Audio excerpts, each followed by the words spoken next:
ఇక్కడ అందరూ గమనించాల్సిన విషయం ఏంటంటే, వరుస వస్తే రుమ్తా మైన్స్లో కానీ, వరుస బొగ్గు మైనింగ్లో కానీ ఎక్కడ ఆంధ్ర బళ్ళకు అనేది లోడింగ్ ఇవ్వట్లా.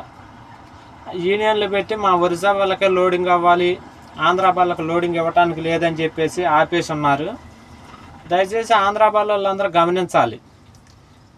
మనం వరుస వచ్చినప్పుడు ప్రతి ఒక్కసారి కూడా వస్తే డెంకనాలు వస్తాం, డెంకనాల చుట్టుపక్కల రుమ్తా మైన్స్ ఉంది, లేకపోతే అంగోల్లో మైన్స్లు ఉన్నాయి, లేదంటే మనకు తాళచేరులో మైన్స్ ఉంది.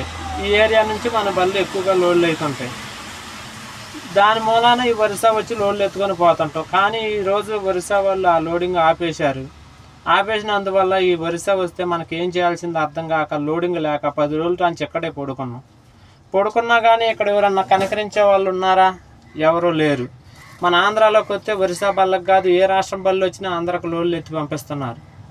చూసేది ఏంటంటే, మన కాడ నుంచి ఎవడైనా ఎత్తుకొని పోవచ్చు లోడింగ్. ఒరిస్సాలో యూనియన్ ఉంది, అటు పోతే మహారాష్ట్రలో యూనియన్ ఉంది, ఇటు పోతే వైజాగ్లో లోకల్ బళ్ళకి యూనియన్ ఉంది. ఎటు కూడా అన్యాయం అయిపోయేది లైన్ బళ్ళోళ్ళేనా? ఆంధ్ర బళ్ళ లైన్ బళ్ళు తిరిగే వాళ్ళందరూ అన్యాయం అయిపోతున్నారు.